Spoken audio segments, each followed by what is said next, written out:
Karibu Busanji TV. Mungu kwanza.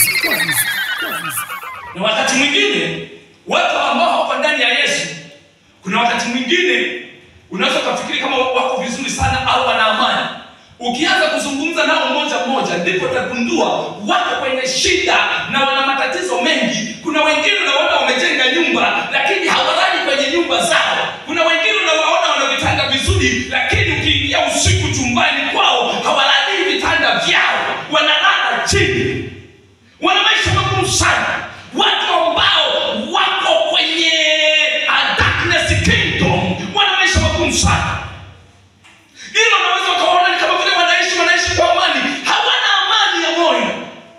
Amani ambayo Yesu ametuachia hawana. Kama alivyotuambia, amani na waachieni, si kama amani ya dunia hii, bali ni amani ya mbinguni.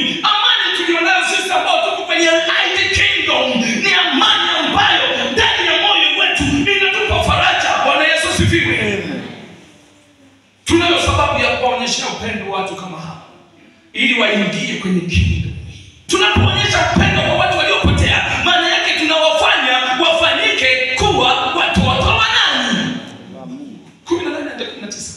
Nani amefika tusome? Soma kwa Kigiriki yenu, baadaye tutasoma kwa Kiingereza. Ninguke la bebi kwa sawa kwa angimwea. Asana nebetetie tune na mewa. Ndu gele twende kwetu mwana wangu. Ikalia taumwe kwa hukumama. 19 umemaliza? Haya, soma Kiingereza. I will set out and come back to my father and say to him, Father, I have sinned against heaven and against you. I am no longer worthy to be called your son. Make me like one of your hired men. Ndio. Bwana Yesu asifiwe. Sasa wacha nikuulize swali. Kijana anasema nitarudi kwa baba. Nitakapofika kwa baba nitamwambia sistahili kuitwa mwanao tena. Je, kwani wakati anaondoka babaka alimwambia wewe sio mwanangu tena? Kumwambia. Lakini kipi kinachomfanya akose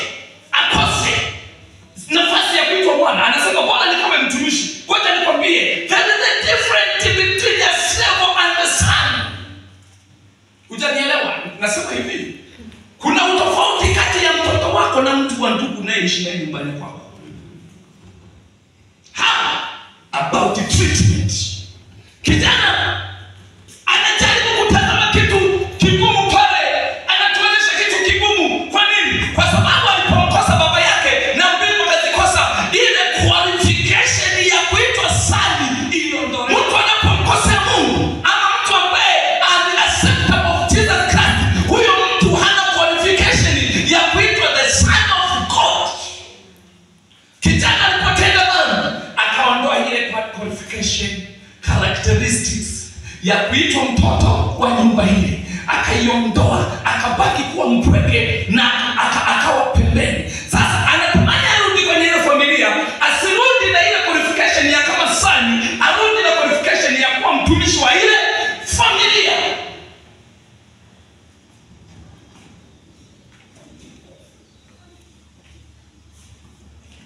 Ukiwa unaishi na mtoto wa ndugu yako,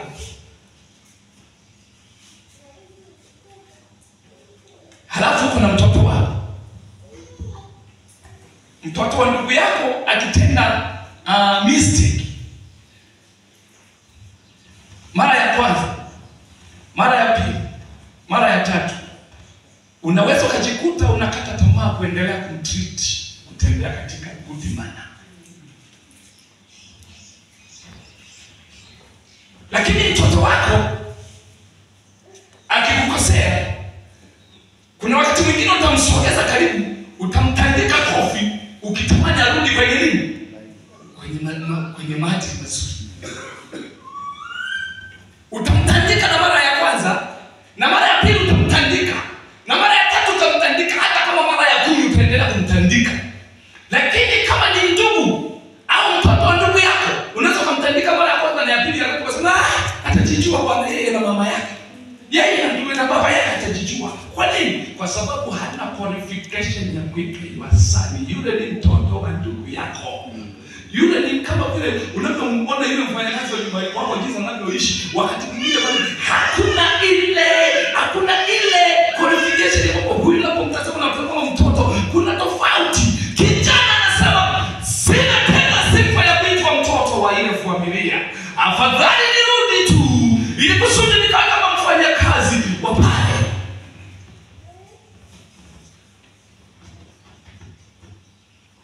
Na maana yake mfanyakazi hana urithi.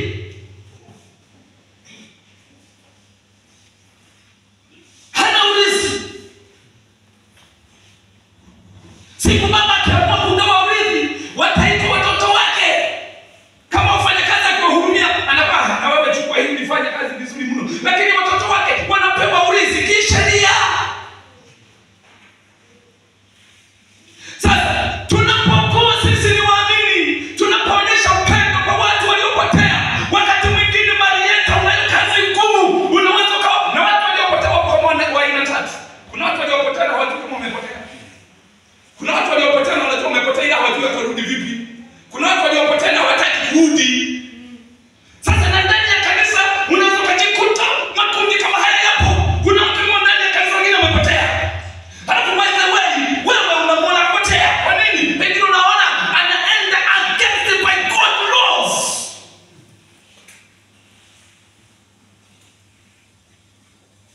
Kinachotakiwa kukaa katikati. Kwanza umpende na udhaifu wake. Umpende na dhambi yake. Hata kama unaambiwa kabisa pastor, jana tumemwona kabisa Kalungu yeye. Na tuchukulie tu mfano. Unaitwa nani? Watu wana? Kwa nini? Ni kwa sababu unajua kabisa amepoteza qualification ya kuitwa mtoto wa nani? Wa Mungu. Unajua unajuaje kimbia na mimi? Ile kitabu cha John chapter 1 line 12. John chapter 1. Ile line 12. Verse 12. John chapter 1. Sina. Ndio ndio alama mmosie. Amana ndio komo ukikasia na sia ngai. Wala mimi kilasi to yake. Let all who received him, those who believed in his name, he gave the right to become children of God. Rudia tena. Yet who all received him, to those who believed in his name, he gave the right to become children of God. Children of wote ambao walimwamini aliwapa uwezo wa kufanyika kwa watoto wa nani?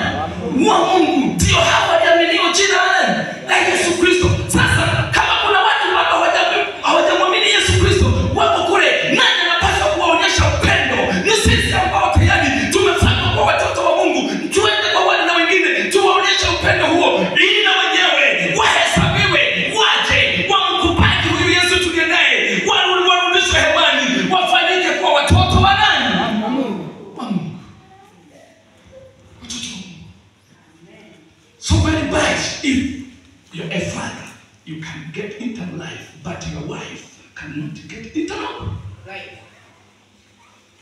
So very bad if your father, you get in the eternal life, but your children not.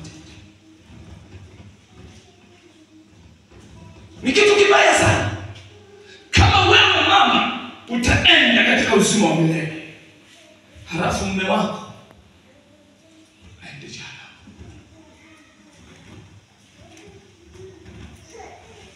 Ni kitu mbaya sana kama sisi wazazi tukaingia kwenye uzima wa milele, watoto wetu wakaenda jehanamu. Kwa sababu kwenye uzima wa milele wanaoenda wenye qualification ya kuitwa wana wa Mungu, son of God.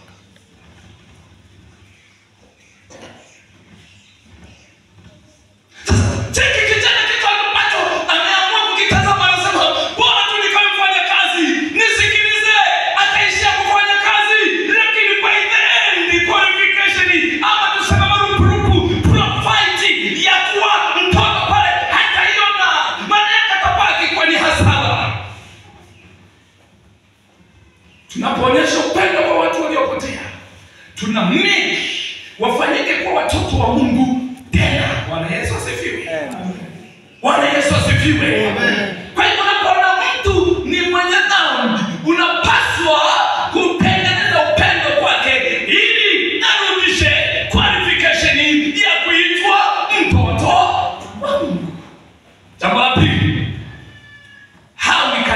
love.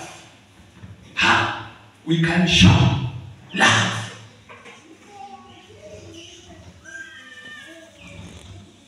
Kanisa la Kikawa, tunawezaje kuonyesha upendo kwa watu waliopotea? Jambo la kwanza tunalopaswa kulifanya, tunawezaje kuonyesha upendo kwa watu? Tuonyeshe our day. Sawa? Huyu mwana aliporudi, kijana aliporudi kwenye familia ambapo amefanya maovu, kwenye familia ambapo ametenda dhambi, kwenye kingdom ambapo amemkosea Mungu wake. Mtu mwenye dhambi anaporudi kwenye kingdom ya Sagodi, mtu aliyetenda dhambi, wacha nikwambie jambo alilofanya baba yake, jambo alilofanya baba yake alipomwona. Wale kusomea kwa Kiswahili nasema hivi, baba yake alimwona akamwonea huruma.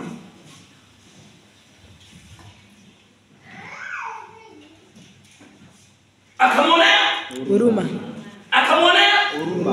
Huyu kijana wakati amefika pale, hata kabla hajaanguka magotini, baba yake alipomwona, kijana anakuja, hata kabla kijana hajafika kwa baba yake akamwonea huruma na akafika akamkumbatia.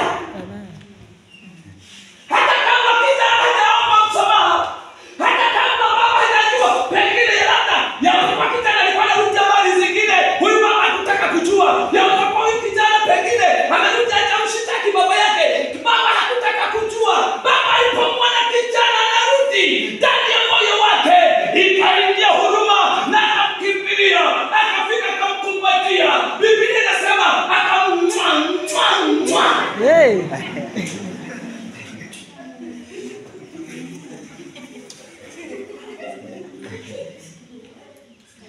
Mtu aliyetupa mali yako, unaanzaje kumwonea huruma? Mtu ambaye pengine umekwenda kuchukulia mke wako, unaanzaje kumwonea huruma? Mtu ambaye pengine amekufanya mambo mabaya na ni ndugu yako kabisa, unaanzaje kumwonea huruma?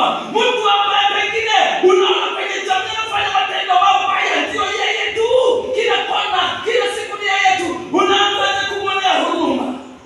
Love has no end.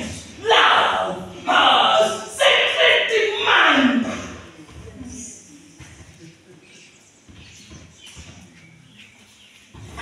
Ni nani leo angekuwepo kama Yesu asingetuonea huruma? Kuna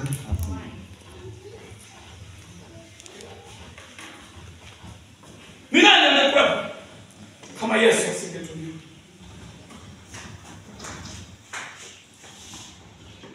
Wale wenye dhambi walikuwa wanamsogelea Yesu, wanatumani kukana. Na kwa hiyo walikuwa wenye dhambi, na Yesu alikuwa anakaa nao anakula nao. Kwa nini? Kwa sababu ndani yake alitengeneza chumba cha love. Alitengeneza chumba cha love. Haijalishi wamemwomba msamaha, kabla hata hajamwomba msamaha yeye ameshawapenda. Mara ngapi tunamkosea Yesu atumwombe msamaha, lakini bado anatukumbatia. Wewe ni mtoto wako. Kila kitendo tu cha kutukumbatia, maana ndani yetu kinatutengenezea a feeling bad, kujiona kwamba sisi ni wakosefu. Tunatengeneza kitu kinaitwa humbling. Tunashuka chini, tunajiona sisi kwa kweli hatufai mbele za Bwana. Tunaanza kumwambia